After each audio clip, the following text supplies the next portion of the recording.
నా project explain చేయాల్సిన responsibility ఎవరిది? అది కూడా బాస్దే. నువ్వు వెళ్ళొచ్చు శేషు. ఓకే మేడం, మీరు ఎలా అంటే అలా. బాసు, ఏదైనా అవసరమైతే ఓ కేకేయండి, వచ్చేస్తాను.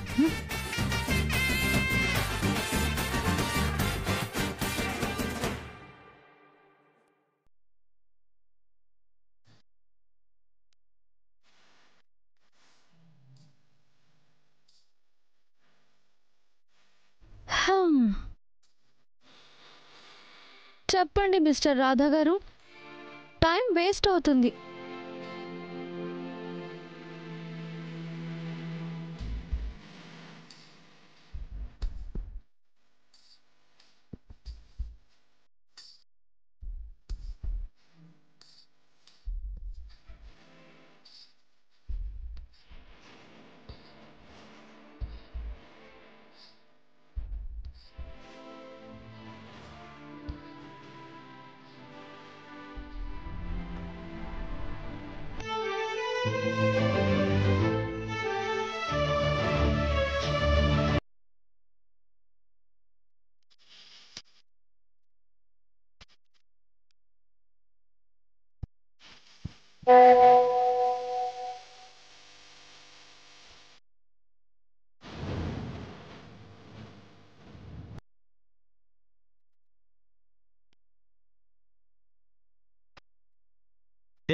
ఏంటిది? ఏమైంది మిస్టర్ రాధా గారు? ఈ మెసేజ్ ఏంటి? అది నేను పెట్టలేదండి, మీ వైఫ్ పెట్టింది. కావాలంటే ఒక 10 నిమిషాలు టైం ఇస్తాను, రిప్లై ఇచ్చుకోండి. మీ ప్రైవసీని నేను డిస్టర్బ్ చేయను. అలాగా? అలాగే.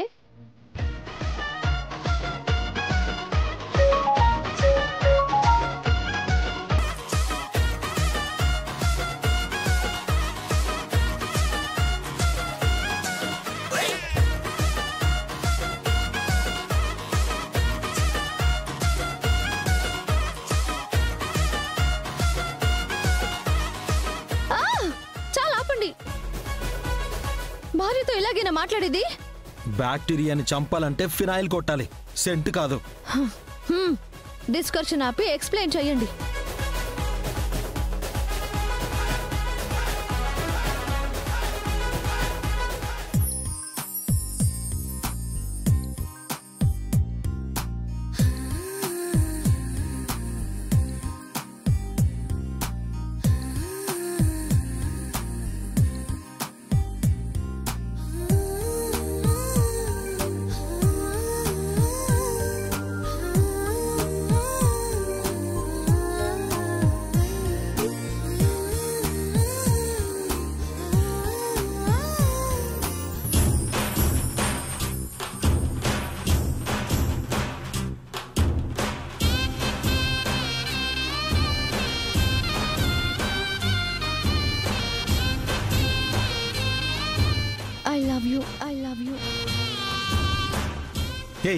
ఏంటిది? ఏమనుకుంటున్నావు నీ గురించి? ఇది ఇల్లు అనుకుంటున్నావా, ఆఫీస్ అనుకుంటున్నావా? ఈ ఫ్లవర్ తీసుకోండి. తీసుకోను. అయితే నేనెవరు? మర్యాదగా లేగు, ఎవరన్నా చూస్తే బాగోదు. మీకు బాగోదేమో, నాకు బాగానే ఉంది. ఎందుకంటే నేను మీ భార్యను. లేస్తావా లేవవా? మీరు ఫ్లవర్ తీసుకునేదాకా అస్సలు లేవను.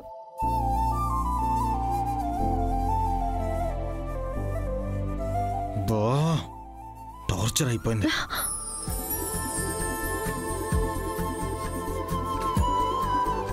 Thank you.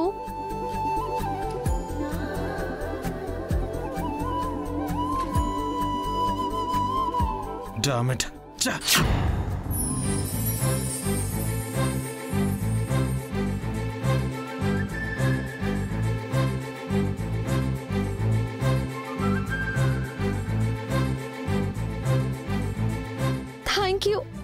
Thank you so much.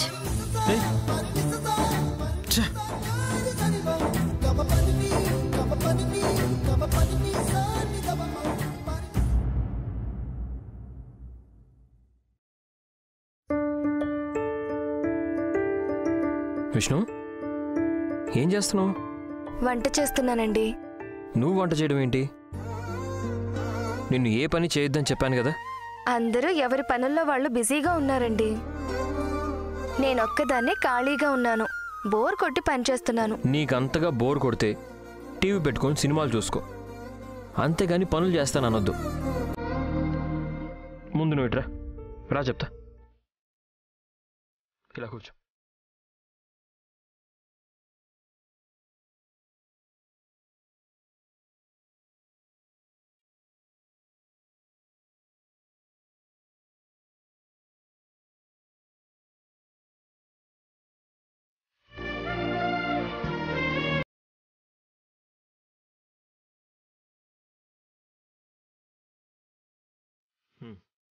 నేను తింటానులేండి.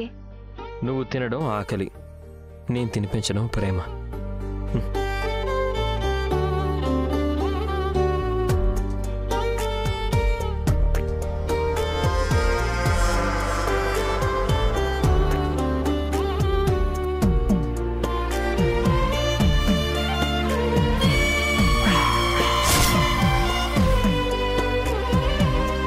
వీడికి భార్య మీద ప్రేమ రోజు రోజుకి ఎక్కువైపోతుంది శిఖర. అంతేకాదు మేడం, మీకు నా మీద నిర్లక్ష్యం కూడా ఎక్కువైపోయింది. అదేంటి శిఖర అంత మాట అనేసావు? లేకపోతే ఏంటి మేడం, నేను మీ పక్కన చేరింది ఎందుకు? మీ ప్రతి పనుల్లో హెల్ప్ చేస్తుంది ఎందుకు? మేడం, నన్ను ఈ ఇంటి కోడలుగా చేసుకుంటానన్నారు. ఇప్పుడు అది వదిలేసి మా పెద్దమ్మ కుటుంబాన్ని నాశనం చేయాలని, వాళ్ళందరినీ చిందరవందర చేయాలని ప్లాన్ చేస్తున్నారే కానీ నా గురించి ఒక్కసారైనా ఆలోచించారా? నా కోసం ఒక్క ప్లాన్ అయినా వేశారా? శిఖర, నిన్ను సెట్ చేయడం ఎంత పని చెప్పు. ముందు కృష్ణని ఫెయిల్ చేయాలి, దానడ్డు తప్పించి రాణెమ్మ కుటుంబాన్ని రోడ్డుకీడ్చాలి. ఇంకెంత చేస్తారు మేడం? రాధకి కృష్ణ మీద ఎలాగో ద్వేషం ఉంది. పేరుకొకే గదిలో ఉన్నా పరాయి వాళ్ళుగానే ఉంటున్నారు. ఇక శివ విషయం అంటారా? విక్రమ్ మీరు చెప్పినట్టే శివ మెడలో తాళి కట్టాడు. మీ ప్లాన్ ప్రకారమే నడుచుకుంటున్నాడు. ఇవాళ కాకపోయినా రేపైనా మీ ప్లాన్ సక్సెస్ అవుతుంది. ఎటొచ్చి నేనే ఎటు కాకుండా పోయేది. శిఖర, నీ విషయంలో నేను నిర్లక్ష్యం చేయడం తప్పే. I'm sorry.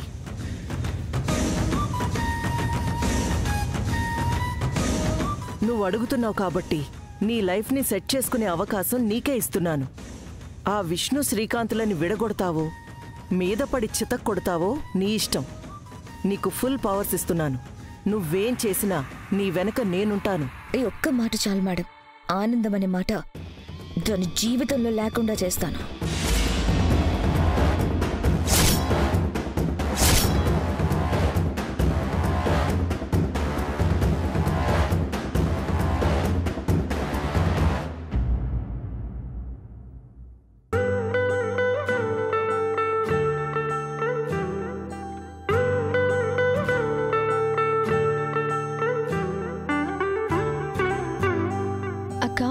బాబు పడుకున్నాడా? ఇప్పుడే పడుకోబెడుతున్నాను కృష్ణ. అవును, రాధా గారికి బాస్గా వెళ్ళావు. ఎలా ఉంది ఆఫీస్ వాతావరణం? అక్క, వాడది ఎంత ఎత్తు ఎదిగినా, ఎన్ని పేరు ప్రతిష్టలు సంపాదించినా తల్లిదండ్రులకి కూతురే, భర్తకు భార్యే. ఓ బాబు పాప పుడితే వాళ్ళ ఆలనా పాలనా చూసుకునేది అమ్మే. మన స్థాయి పెరగచ్చు కానీ మన స్థానం ఎప్పటికీ మారదు. సరే, నేను వెళ్ళి ఫ్రెష్ అయ్యి వస్తాను. హాస్పిటల్కి వెళ్దాం. హాస్పిటల్కి దేనికి? అక్క, ఈరోజు నిన్ను చెకప్కి తీసుకువెళ్తానని చెప్పాను కదా. సరే, నువ్వు రెడీ అయ్యరా, అలాగా బాబుని పడుకోబెడతాను.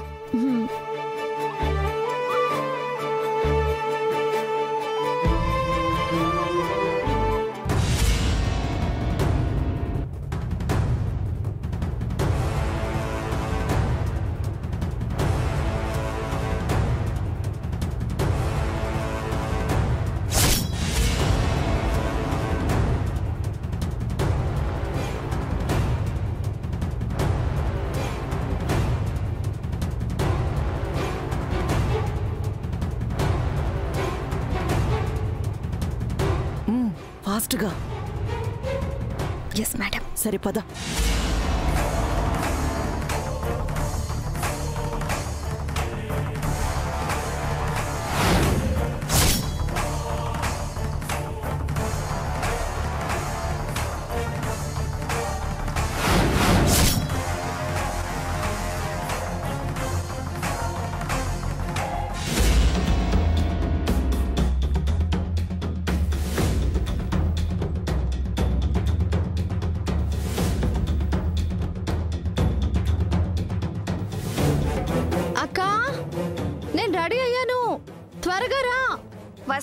కృష్ణ.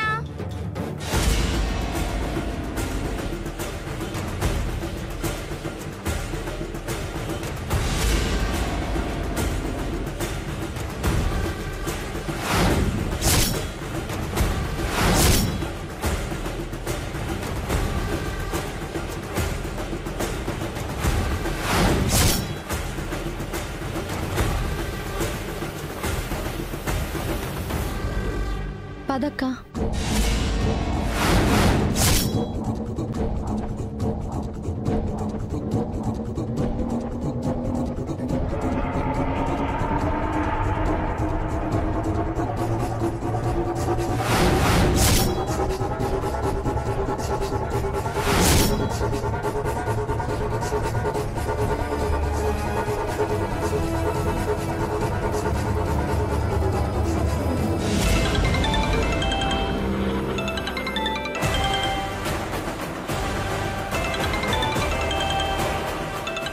ఫోన్ అక్కడికి ఎలా వెళ్ళింది?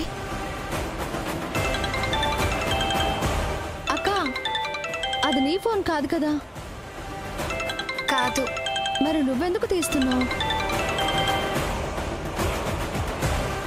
నువ్వు అసలే ఒట్టి మనిషిని కూడా కాదు. ఎవరి ఫోన్ వాళ్ళే తీసుకుంటారులే. ఎవరి ఫోన్ ఇది? ఇంకెవరిది? మన శిఖరదే.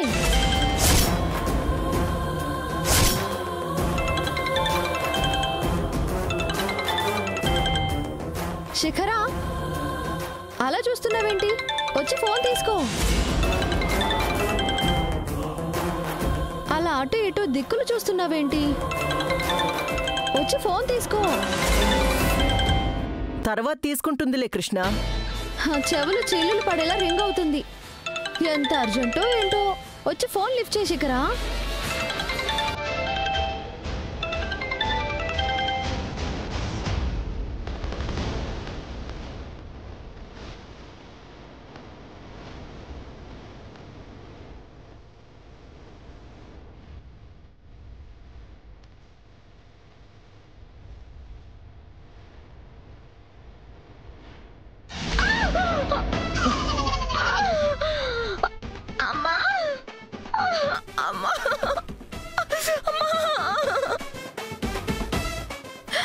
అయ్యో, మెట్లకేం కాలేదు కదా?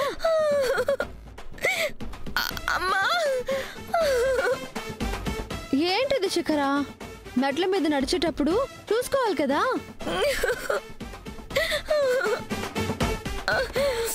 అత్తయ్య, శిఖరని త్వరగా తీసుకెళ్ళండి.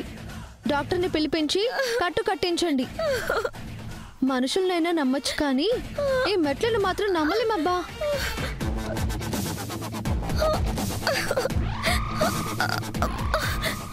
శిఖరా, శిఖరా, లే, నెమ్మదిగా లే. శిఖరా, ఫోను. జాగ్రత్త శిఖరా.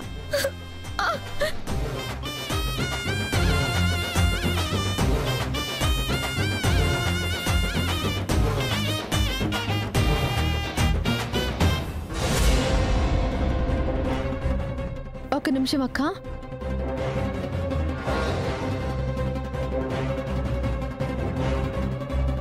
ఈ మెట్ల మీద ఆయిల్ ఎలా ఒలిగింది?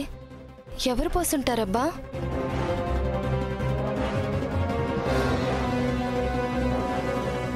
ఇక్కడ కృష్ణ.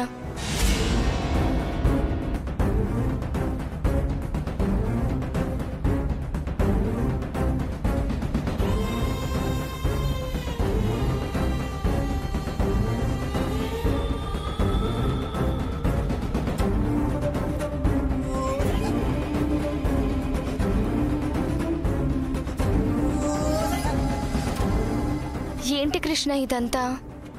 చేసుకున్నోళ్ళకి చేసుకున్నంత. సర్లే అక్క, ఈరోజు శకునం బాగున్నట్టు లేదు. హాస్పిటల్కి రేపు వెళ్దాంలే.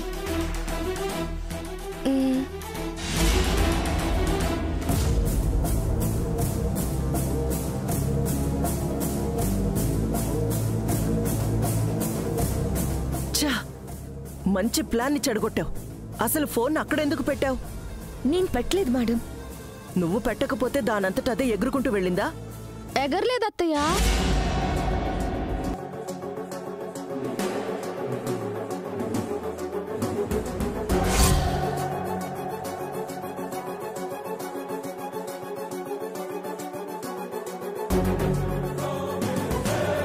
నేనే ఫోన్ తీసి మెట్ల దగ్గర పెట్టాను. నువ్వా? పక్క వాళ్ళ ఫోన్ తీయకూడదన్న మినిమం కామన్ సెన్స్ కూడా లేదా నీకు?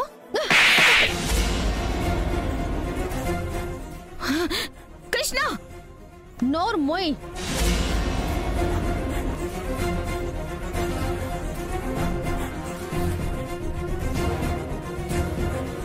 అసలు మనిషివేనా నువ్వు? విష్ణు అక్క నీకేమవుతుంది? ఒకే తల్లికి పుట్టకపోయినా తను నీకు అక్కే కదా. అలాంటి మంచి మనిషికి అమ్మతనాన్ని దూరం చేయాలని చూస్తావా? నూనె పోసి కింద పడేయాలని చూస్తావా? ఏంటత్తయ్య, మూడో కంటికి తెలియకుండా నూనె పోసాను, దీని కంట్లో ఎలా పడ్డానా అని ఆలోచిస్తున్నారా?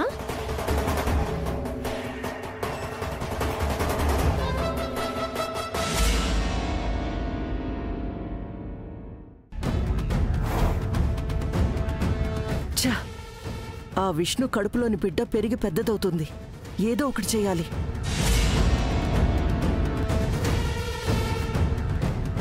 మేడం, వాళ్ళిప్పుడు హాస్పిటల్కి వెళ్ళేది చెకప్కి కాదు, అబార్షన్కి. అదెలా? ఇలా. దీంతో ఏం చేస్తావు? చెప్పడం దేనికి మేడం? చూపిస్తాను రండి. మేడం రండి.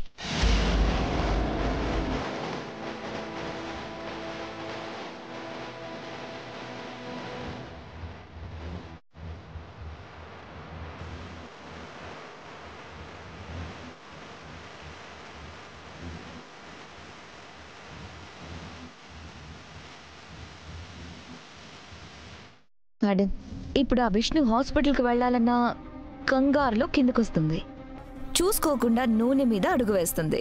ఇక అంతే. కాలు జారి పడుతుంది, కడుపులోని బిడ్డ కరిగిపోతుంది. ముందు పద పద.